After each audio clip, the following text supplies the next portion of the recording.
Noticia de última hora, Estados Unidos, la administración Trump está preparando un brutal castigo contra España por las declaraciones de Pedro Sánchez por la organización de la Cumbre de los Miserables en Barcelona y por su última manera de complacer a George Soros, a Alex Soros, con unas declaraciones que hizo ayer que estaban expresamente dirigidas a darle una señal a los globalistas y a Soros que va a afectar precisamente a Israel. ¿Qué es lo que dijo Pedro Sánchez? Pero sobre todo, ¿cuál es el castigo que está manejando la administración Trump? Al parecer, hay un informe que se está manejando desde Washington, se ha hecho eco Vox Populi hoy, que afectará a empresas españolas, unas muy concretas, vamos a ver cuáles, porque te va a afectar en el bolsillo también a ti, y otros debates que comenzarán a hacerse públicos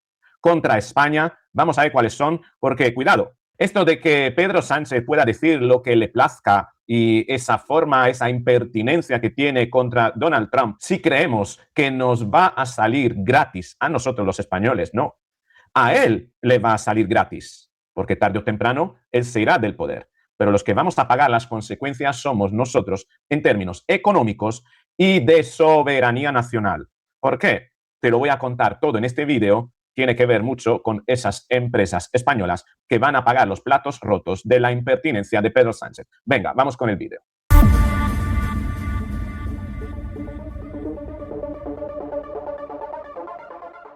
Así es, ya lo sabemos, esta foto te la mostré en otros vídeos anteriores. George Soros, a través de Alex Soros, o mejor dicho, directamente Alex Soros, se vio con Pedro Sánchez en Barcelona, en la Cumbre de los Miserables en Barcelona, y le dio una serie de órdenes. Bien, ¿cuáles son esas órdenes? Te dije en un vídeo anterior que hay 3 órdenes, pero hubo una cuarta también importante que no podemos pasar por alto. No hay que olvidar quién es la familia Soros, qué intereses tiene y qué posicionamiento tiene también sobre la cuestión de Israel, más bien sobre la cuestión de la gobernanza de Netanyahu. No hay que olvidar que George Soros es judío. Bien, es judío. Ahora, dentro de Israel, los judíos están divididos en facciones que se disputan el poder. Bien, entonces, la facción a la que pertenece George Soros es la facción opuesta a la de Netanyahu. Los dos se disputan el control del mundo, aunque lo hacen de manera diferente. La familia Soros, junto con los Rockefeller, etcétera, lo trata de conseguir la hegemonía mundial a través de los capitales, a través de los movimientos financieros. Bien, para ello necesitan que el dinero sea lo que mande en el mundo y para ello necesitan que los estados y los gobernantes sean débiles, no tengan soberanías, que los países estén divididos, por tanto, en peleas y cuestiones que polaricen a la sociedad para que haya una alternancia y sobre todo no se tenga a disposición gobernantes con fuerza que puedan ejercer una hegemonía, puesto que serían ellos desde fuera que los utilizarían como títeres para mantener precisamente el control. Con respecto a Netanyahu, la vertiente, digamos, judía que defiende Netanyahu, tiene otra orientación. Es una orientación que pretende llegar al control del mundo a través de la construcción de un imperio, el imperio de Israel, basado más bien en bienes raíces, en territorio. Y para ello, por eso, Netanyahu tiene interés en hacerse con Irán, en debilitar a Irán, en provocar un cambio de régimen en Irán para convertirse Israel en el hegemón local en Oriente Medio. No hay que olvidar que, bueno, todas las guerras que se dan en Oriente Medio, en Siria, que fue debilitada, en Líbano, en Gaza, pero ¿por qué no? Incluso entre Israel y el resto de países más, digamos, filoamericanos, ¿no? Como son Arabia Saudita, Qatar, Bahrein, bueno, todos esos conflictos entre esos países en Oriente Medio, al único país al que benefician es a Israel, porque fíjate, Irán, en la medida en la que bombardea a los países de corte proamericano, como Arabia Saudita, Bahrein, Emiratos Árabes, Qatar, lo que consigue es debilitarlos para que después Israel pueda acudir a rescatarlos económicamente, a ayudarlos y a instalar intereses propios en esos países. Y también Israel tiene interés en debilitar a Irán y provocar un cambio de régimen para convertirse prácticamente en el centro neurálgico de la nueva ruta de la seda. Para ello necesita conquistar territorio y mantener el control de la zona, teniendo a estados más debilitados, a todas las petrolmonarquías más debilitadas para que nadie le haga sombra. Son dos formas de llegar al control de manera muy diferente. Uno a través del movimiento de capitales, George Soros, y otros, Netanyahu, a través de la conquista de tierra y el control de los recursos materiales. Bien, esto lo tenemos que entender. ¿Por qué? Porque George Soros, Alex Soros, le dio otra orden a Pedro Sánchez que tiene que ver con Israel. Ahora la veremos, pero para que tengas una idea sobre las distintas órdenes que le ha dado, una tenía que ver con el multilateralismo, lo recordarás, y fíjate, ¿no? Una demostración del multilateralismo para mantener ese esquema financiero que alimenta a las ONGs de George Soros. Fíjate cómo, por ejemplo, España se gasta el dinero. Bolivia 2026, 400.000 euros públicos españoles de nuestros impuestos para proyectos como Voces y Derechos en Espacio Cívico Digital Boliviano. La máquina de sacar dinero no para. Es decir, ¿te parece normal que se den 400.000 euros, es decir, medio millón de euros para un proyecto que se llama Voces y Derechos en el Espacio Cívico Digital? ¿Cuánto de ese dinero realmente cae en beneficio de la población real?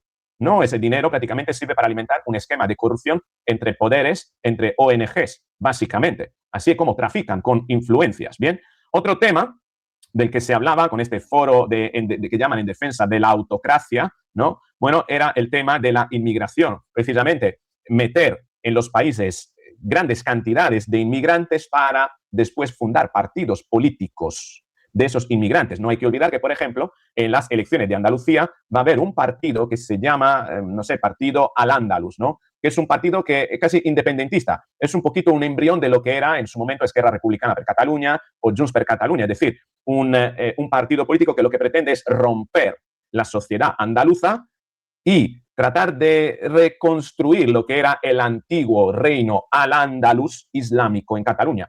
¿Por qué lo hacen? Porque quieren catalizar el voto de los inmigrantes de carácter islámico para convertirse en un partido que tenga escaños, siendo un partido con minoría, ese partido con quién pactaría finalmente en un posible gobierno. Pues pactaría con todos aquellos que pactan con Bildu, con Esquerra Republicana per Catalunya, con los independentistas, etc. ¿Entendido cómo funciona esto? Por tanto, necesita traer a España muchos inmigrantes de corte islámico y cuanto más se puedan ir a Andalucía mejor, porque ese partido puede restar escaños, puede catalizar votos para que después entre en engordar ese gran partido de minorías, ¿no? Ese gran gobierno de minorías, el gobierno Frankenstein de Pedro Sánchez. Fíjate lo que titulaba el ABC, ¿no? Más de 2,5 millones de peticiones de nacionalización con derecho a voto. Hasta ahora se han aprobado medio millón de solicitudes recibidas por las oficinas consulares y solo se han rechazado 7.000. El resto sigue en tramitación.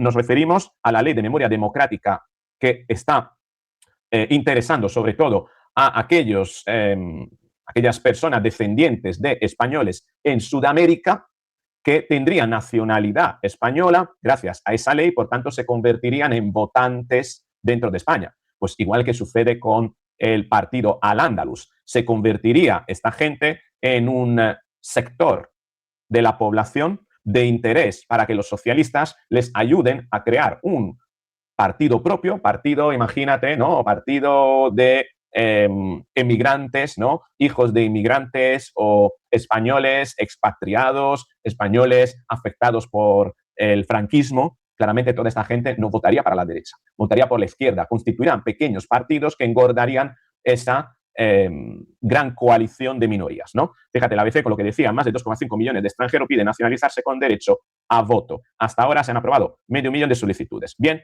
y no hay que olvidar que dentro de todo este esquema de Soros está también el hecho de posicionarse contra Israel de cualquier manera.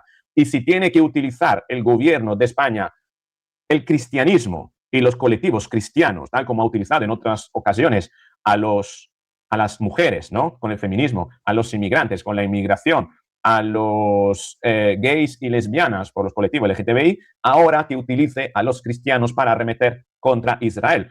Y además lo tiene muy fácil, puesto que dentro de poco vendrá el Papa a España y Pedro Sánchez se postula para recibirlo y, por tanto, catalizar también parte del voto cristiano.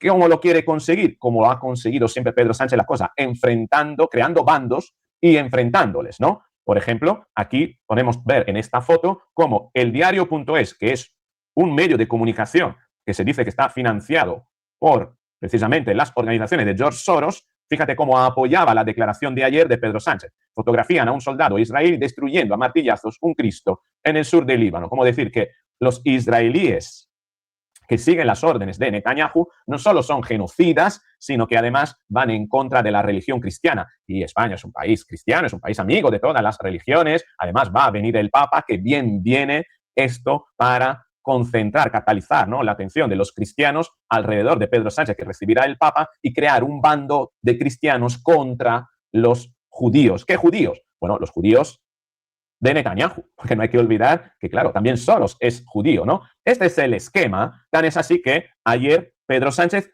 cumplía las órdenes de Soros diciendo esto. Esta afirmación de Pedro Sánchez, vamos a escuchar, atiende precisamente a una cuarta orden que le dio Soros, de la que no te hablé en el vídeo anterior, y que tiene que ver precisamente con seguir enfrentándose a Israel, desgastar a Netanyahu para que precisamente los poderes que representa Netanyahu a nivel internacional tengan dificultades y permitan a los poderes que defiende Soros poder hacerse con Israel. No hay que olvidar que en octubre va a haber elecciones en Israel y Netanyahu muy probablemente podría salir del gobierno, podría perder esas elecciones. ¿En favor de quién? Bueno, en favor del candidato muy probablemente respaldado por George Soros. Fíjate qué importante que es esta pelea para que Pedro Sánchez se convierta en punta de lanza a nivel internacional para arremeter contra Netanyahu y desgastarlo internacionalmente. Esto es lo que dijo. Esta guerra, que es un inmenso error, no solamente está costando miles de vidas humanas, está costando también millones de desplazados en toda la región de Oriente Medio y billones, con B, billones de euros de pérdidas económicas y de afectación al bolsillo de la gente más corriente de nuestro país. Por eso, yo le pido a los que iniciaron esta guerra que paren esta guerra y que paren los pies a Netanyahu. Que paren esta guerra y que paren los pies a Netanyahu. Y digo más. Y digo más. Fíjate cómo enciende a la gente cuando habla de Netanyahu, ¿no? Y digo más, digo más. Compañeros, compañeras. Y digo más. Este martes, el Gobierno de España llevará a Europa la propuesta de que la Unión Europea rompa su acuerdo de asociación con Israel. Y lo vamos a hacer. Entendido, romper el acuerdo de asociación con Israel. A nivel internacional, Pedro Sánchez se está convirtiendo en la punta de lanza de sobre el alumno aventajado, el que mejor cumple las órdenes y el más eficaz. Aunque luego todo esto está disfrazado, ¿no?, de propaganda, puesto que, fíjate, ¿no?, lo que está el diario La Protesta, ¿no?, que decía: el gobierno de España mantiene la compra de misiles israelí pese al supuesto plan de desconexión, ¿no? Bueno, mientras no estamos desconectados, yo sigo comprando, ¿no? En fin, ¿qué ha contestado aquí Israel? Pues lo tenemos aquí, de Voz Populi. Israel tilda a Sánchez de hipócrita por pedir que la Unión Europea rompa el acuerdo con el país mientras habla con dictadores, ¿no? Bueno, mientras habla con, claro, con los miserables que estuvieron en Barcelona. Esta es la respuesta también del ministro de Asuntos Exteriores, ¿no?, de Israel, Gideon Sa'ar, que decía: no aceptamos una lectura hipócrita de alguien que tiene una relación con regímenes totalitarios que violan los derechos humanos, como Turquía de Erdogan, Venezuela de Maduro. Un gobierno quien recibe agradecimiento del régimen brutal de Irán y organizaciones terroristas y que se ha dedicado a difundir antisemitismo. No tenemos nada contra los ciudadanos de España, al contrario, sino con el doble rasero del gobierno de Sánchez Castejón. Y publica la foto de la pegatina en los misiles de Irán, ¿no?, con la foto de Pedro Sánchez. Fíjate, ¿no?, cómo Israel toma el balón, ¿no?, votando y se lo devuelve a España con la hipocresía de decir que quieren romper el acuerdo mientras siguen comprando, España sigue comprando elementos bélicos a Israel. En todo esto se ha metido también Elon Musk, porque Elon Musk representa el polo opuesto de las élites a George Soros. Al igual que George Soros defiende, ¿no?, los políticos globalistas, bueno, Elon Musk, Pavel Durov, etcétera, defienden a los líderes políticos soberanistas. Elon Musk vuelve a arremeter contra Sánchez y le acusa de alta traición por la regularización de inmigrantes. Jesús Sánchez es culpable de alta traición. Eso es lo que ha dicho Elon Musk hace unas pocas horas. Publicó esto: Dirty Sánchez is guilty of high treason. Es culpable de alta traición, ¿no? Referido a esto que había publicado, contestando a una publicación de Humble Flow, que es una cuenta que sigue Elon Musk, esta es la peor traición en la historia de Europa. El nuevo primer ministro de España envía un mensaje a la derecha, a la extrema derecha, que se opone a la regularización de 500.000 de migrantes, ¿no? Lo curioso de todo esto es que Pedro Sánchez se da de demócrata, ¿no?, en este foro que llama en defensa de la democracia, cuando, sin embargo, lo que hace es imponer una regularización masiva de inmigrantes a través de un escamotaje legislativo, importante esto, una treta legislativa, sin pasar por el Congreso de los Diputados, por tanto, bypassando, eludiendo el control parlamentario, el debate parlamentario y la votación democrática para ver si el resto de representaciones de los españoles están interesados y quieren esa regularización, sabiendo que en caso de ir a votación en el Congreso de los Diputados, su propuesta no ganaría y como quiere imponerla de forma democrática, quiere imponerla, entonces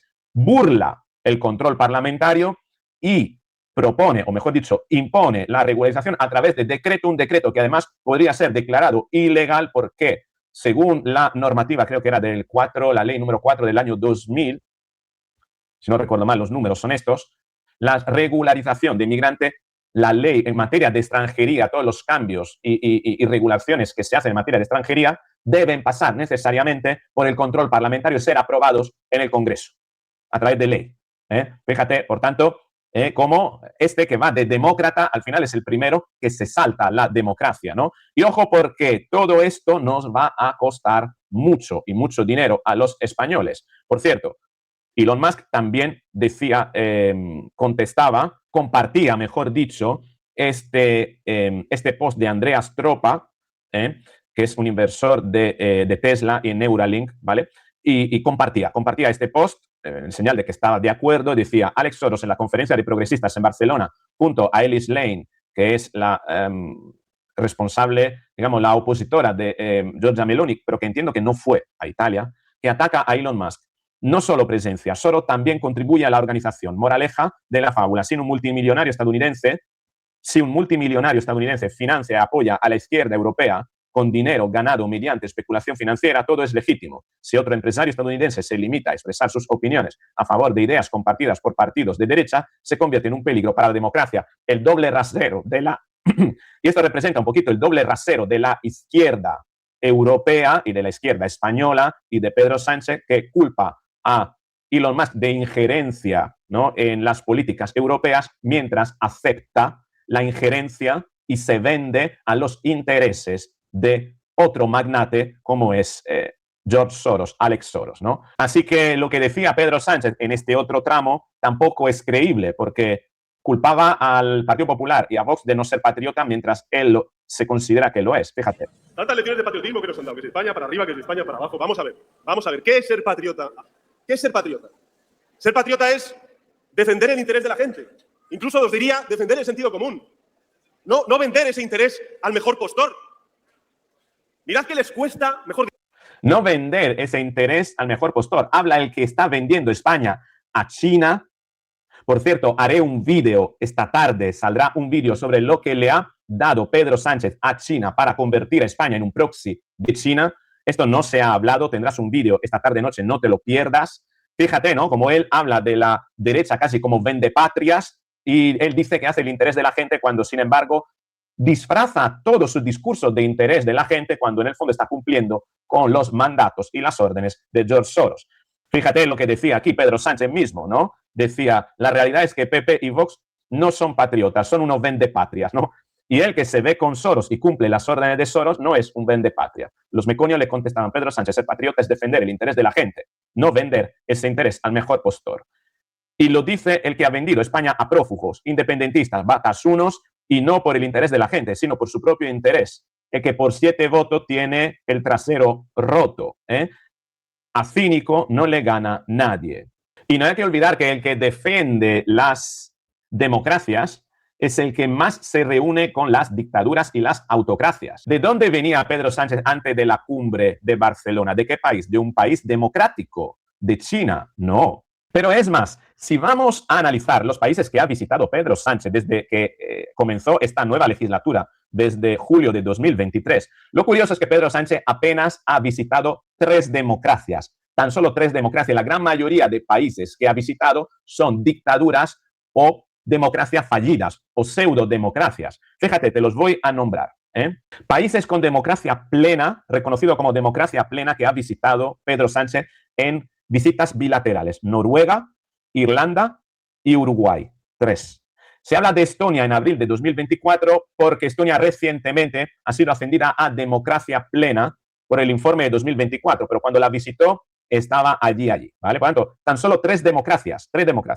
Países que no son democracias plenas que ha visitado Pedro Sánchez en visitas con cumbre bilateral, reuniones bilaterales: Israel, Chile, Brasil, son democracias clasificadas como imperfectas. Polonia, India, 5 democracias imperfectas. Ahora vamos a ver a los regímenes autoritarios que ha visitado Pedro Sánchez: Marruecos, Gambia, China, Vietnam, Irak y Egipto. Ha visitado el doble de regímenes autoritarios respecto a países con democracia plena. ¿Y cómo va a ser entonces este hombre amigo y defensor de la democracia si principalmente se reúne con dictaduras, visita y hace acuerdos con dictaduras? Entenderás que esto de este lema, ¿no?, en defensa de la democracia, no es creíble por parte de un mandatario que principalmente se reúne con autocracias y dictaduras. Pero cuidado, porque la Casa Blanca prepara su represalia, prepara su castigo. Lo tenemos aquí, lo que decía Vox Populi, titulaba esta mañana: exclusiva, la Casa Blanca maneja un informe contra España con referencia a Ceuta y Melilla favorables a Marruecos. ¿Qué pretende hacer? ¿Cómo se quiere cobrar su venganza Donald Trump, la administración Trump, con Pedro Sánchez? Poniendo en la mesa de debate a nivel internacional el hecho de que Ceuta y Melilla deban pertenecer a Marruecos. Es decir, que al igual que Pedro Sánchez a nivel internacional eleva los tonos, mostrándose impertinente contra la administración Trump por vulnerar el derecho internacional, etcétera, etcétera, etcétera, la administración Trump está preparando un relato para retratar a España como un régimen que mantiene el control de Ceuta y Melilla, secuestrando a los habitantes de Ceuta y Melilla de Marruecos e impidiéndoles que pertenezcan Ceuta y Melilla a Marruecos. Muy probablemente puede que la administración Trump facilite un debate a nivel internacional acerca de la autonomía de Ceuta y Melilla, o incluso de un referéndum sobre la anexión de Ceuta y Melilla a Marruecos, que podría llegar incluso antes del referéndum per Cataluña. Sería un golpe muy bajo a la línea de flotación de Pedro Sánchez, pero también algo que pagaríamos todos los españoles, puesto que en Ceuta y Melilla tenemos a muchos habitantes españoles, bueno, son españoles, de hecho, los habitantes de Ceuta y Melilla, y ojo, porque además quitarle España, Ceuta y Melilla, significaría prácticamente perder el control del estrecho de Gibraltar, que a nivel geopolítico es también muy importante. Pero ojo, porque además este informe va más allá y cita 4 empresas con interés público en España: Telefónica, Indra, Navantia y Repsol, contra las que la administración Trump podría comenzar una serie de actuaciones para limitar su campo de acción a nivel internacional. Se habla, por ejemplo, de Repsol limitarle las operaciones en Estados Unidos, en México y en Venezuela, por tanto, mermando el poder que esta empresa, que tiene un interés estatal importante, y las influencias que pueda tener a nivel internacional, sea lo más acotada posible para, de alguna manera, hacer ver al gobierno que el gobierno de España no tiene influencia a nivel internacional y que, en el fondo, las empresas españolas van a ser las perjudicadas de un gobierno que, lejos de estar haciendo los intereses de España, se vende a intereses foráneos, tratando además de funcionar como proxy, como punta de lanza contra otros intereses a nivel geopolítico con los que en teoría debería estar alineado. Esto es lo que tenemos, este es el castigo que está pensando la administración Trump. ¿Qué te parece? ¿No es poco? ¿Crees que este informe llegará a actuaciones concretas? ¿La administración Trump llevará este debate sobre Ceuta y Melilla a nivel internacional para debilitar a Pedro Sánchez? ¿Crees que esto ocurrirá? ¿Crees que los españoles vamos a estar ajenos a todos los costes que pueda provocar? O tal vez vayamos a pagarlo nosotros, precisamente por tener empresas de telefonía menos influyentes, empresas armamentísticas y de construcción naval, como es Navantia, menos influyente, incluso expediente de regulación de empleo por acuerdos que no vayan a tener lugar precisamente por el bloqueo que a nivel internacional y diplomático pueda ejercer Estados Unidos contra estas empresas. Al final son empleos de familias españolas que pueden acabar perjudicadas por la impertinencia de nuestro presidente de gobierno. ¿Qué te parece todo esto? Escríbeme en los comentarios tu punto de vista, me gustaría conocerlo. Si te ha gustado el vídeo, dale al me gusta, compártelo, suscríbete, activa la campanita para recibir la notificación, porque así nos veremos muy pronto en el próximo vídeo.